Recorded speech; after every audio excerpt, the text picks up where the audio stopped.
मेरी शादी ऐसी काली कलूटी गवार लड़की से करवाकर तो आपने मेरी पूरी जिंदगी ही बर्बाद कर दी। मेरी जिंदगी का इतना बड़ा फैसला लेते वक्त आपने एक बार भी नहीं सोचा कि मैं क्या चाहता हूं। शेखर ने अपने पिता रघुवीर प्रसाद जी की ओर देखते हुए कहा। उसकी आंखों में आज गुस्सा था और होंठ कांप रहे थे। उसने आगे कहा, पिताजी, मैं तो आपसे पहले ही कहा था कि मैं शहर की किसी खूबसूरत और पढ़ी लिखी लड़की से शादी करना चाहता हूं, और आपने मेरे माथे मढ़ दी एक गांव की लड़की, न शक्ल की न सूरत की। शेखर की आवाज में तल्खी थी। कल ही तो उसकी साक्षी से शादी हुई थी और आज वह अपने माता पिता के सामने इस प्रकार गुस्से में खड़ा था जैसे कोई जंग लड़ने को तैयार हो। शेखर का गुस्सा देखकर रघुवीर प्रसाद जी के माथे पर चिंता की रेखाएं खींच गईं। उन्होंने गहरी सांस ली और संयमित स्वर में कहा, बेटा, तू जो बोल रहा है वह सब गुस्से में बोल रहा है। साक्षी अब तेरी पत्नी है, वह अच्छी पढ़ी लिखी लड़की है। उसे एक मौका दे, उसे समझा। उसका रंग सांवला हो सकता है, लेकिन उसका दिल और चरित्र बेदाग है। शादी हुई है, उससे तुम्हारी यह रिश्ता कोई मजाक नहीं, एक पवित्र बंधन है। शेखर ने पैनिक होते हुए बीच में टोक दिया, कैसा बंधन पिताजी?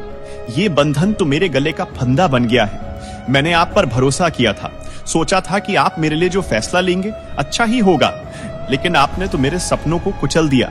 एक गांव की लड़की जो किसी भी एंगल से मेरी पत्नी बनने लायक नहीं थी, उम्र भर के लिए आपने उसे मेरे माथे बांध दिया। मेरे दोस्त जब मुझे उसके साथ देखेंगे तो हंसेंगे मुझ पर। रघुवीर प्रसाद जी ने कुर्सी पर पीठ टिकाई और शेखर को गौर से देखा। उनकी आवाज में अब थोड़ी शक्ति थी। शेखर बेटा, समझने की कोशिश कर, रंग रूप से जिंदगी नहीं चलती। मैं साक्षी को देखा है, वह मेहनती है, समझदार है, और सबसे बड़ी बात, उसमें वह गुण और संस्कार है जो आजकल की लड़कियों में कम ही दिखते हैं। पिताजी, संस्कारों से घर नहीं चलता। मैं तो सिर्फ एक ऐसी लड़की चाहता था जो मेरे साथ कदम से कदम मिलाकर चले, और आपने मुझे ये सौंप दी जो ना शक्ल से अच्छी ना सूरत से।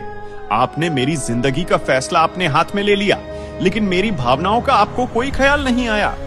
कमरे में सन्नाटा छा गया। शेखर की मां सरोज जी, जो अब तक चुपचाप रसोई के दरवाजे के पास खड़ी थी, आगे आई।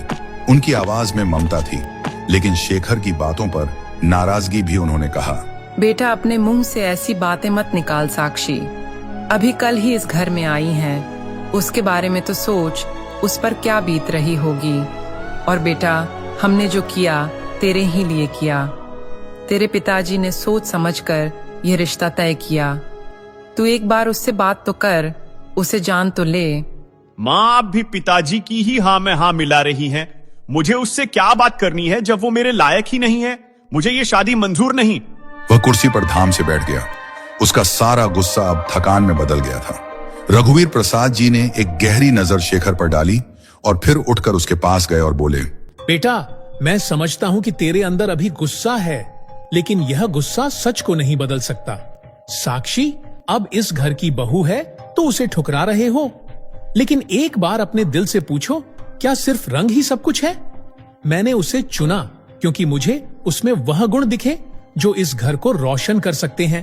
तुम वक्त दो, सब ठीक हो जाएगा। शेखर ने कोई जवाब नहीं दिया। वह बस सर झुकाए बैठा रहा। उसके मन के तूफान थम नहीं रहा था।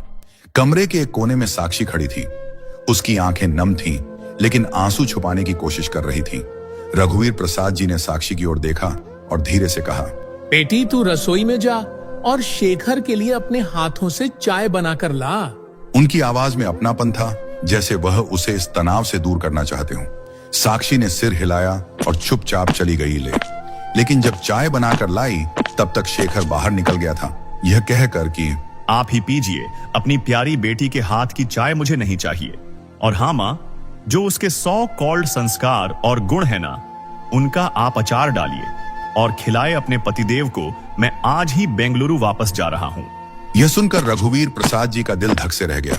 रुवंशी आवाज में वह बोले, सरोज, शायद मुझसे बहुत बड़ी गलती हो गई जो शेखर की जिंदगी का इतना बड़ा फैसला अकेले ले बैठा। घर में अजीब सा सन्नाटा पसर गया। करीब 6 महीने पहले की बात थी जब रघुवीर प्रसाद जी के पास उनके बचपन के दोस्त रामलाल जी की बीमारी का समाचार पहुंचा था। तो रघुवीर प्रसाद जी उनसे मिलने तुरंत अपने पुश्तैनी गांव दौड़े चले गए थे। पिछले कुछ महीनों से रामलाल की तबीयत लगातार खराब हो रही थी। रघुवीर प्रसाद और रामलाल की दोस्ती दशकों पुरानी थी। वह दोस्ती जो खेतों में काम करने से शुरू हुई थी और जिंदगी के हर सुख दुख में गहरी होती चली गई थी। बाद में रघुवीर प्रसाद जी गांव छोड़कर शहर में बस गए थे, परंतु अक्सर अपने मित्र से मिलने आया करते थे और घंटे बातें किया करते थे। लेकिन अब रामलाल बिस्तर पर थे और उनकी सांस भरी थी और चेहरे पर एक अनकही चिंता झलक रही थी। रघुवीर प्रसाद रामलाल के पास पलंग पर बैठ गए और कहने लगे, कैसे हो रामलाल? आज सुबह दवाई ली थी ना? अपने दोस्त को इस हालत में देखकर रघुवीर प्रसाद जी का कलेजा मुंह को आने लगा था। रामलाल जी ने एक असहाय मुस्कान दी और धीरे से कहा, हाँ रघुवीर, दवा तो ले रहा हूं, पर यह दवाइयां भी पता नहीं क्यों कोई असर नहीं दिख रही। मुझे चिंता तो बस मेरी बेटी की है। साक्षी अब जवान हो गई है, उसकी मां तो पहले ही चली गई और अब मैं भी ज्यादा दिन का मेहमान नहीं हूं। तू चिंता मत कर, साक्षी को मैं अपनी बेटी जैसा मानता हूँ, उसे कोई कमी नहीं आने दूंगा। रघुवीर, मैं बस इतना चाहता हूं कि मेरे जाने के बाद मेरी बच्ची सुरक्षित रहे। तू मेरा दोस्त है, तुझ पर मुझे भरोसा है। साक्षी की जिम्मेदारी मैं तुझे सौंपना चाहता हूं। तू चिंता मत कर, साक्षी को मैं अपनी बेटी से भी बढ़कर समझूंगा। उसकी जिम्मेदारी अब मेरी है। मैं उसे अपने घर की बहू बनाऊंगा। यह मेरा तुझसे वचन है। यह सुनकर रामलाल जी की आंखें भर आईं। उन्होंने रघुवीर प्रसाद जी से कहा, रघुवीर, तूने मेरे सीने का बोझ हल्का कर दिया। अब मैं चैन से मर सकूंगा। कुछ हफ्तों के बाद रामलाल जी की मृत्यु हो गई।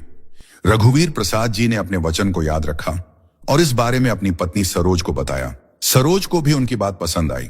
शेखर उस वक्त बेंगलुरु में था। उसकी नई नई नौकरी लगी थी। रघुवीर प्रसाद जी ने शेखर को फोन किया, बेटा, मैं तेरे लिए एक रिश्ता देखा है। मेरे दोस्त रामलाल की बेटी साक्षी है ना, बड़ी ही संस्कारी बच्ची है। तेरी माँ और मैंने उसे बहू बनाने का फैसला कर लिया है। शेखर ने दूसरी ओर से नाराजगी भरे लहजे में कहा, पापा, ये क्या बात हुई गांव की लड़की? मैंने तो कहा था कि मुझे शहर की पढ़ी लिखी लड़की चाहिए। आपने मुझसे पूछा तक नहीं। बेटा, मैं अपने दोस्त की मृत्यु से पहले ही उसे वचन दे चुका हूं। रामलाल मेरा बचपन का दोस्त था। उसने मुझ पर भरोसा किया था। तू एक बार साक्षी की तस्वीर तो देख ले, फिर बात करना।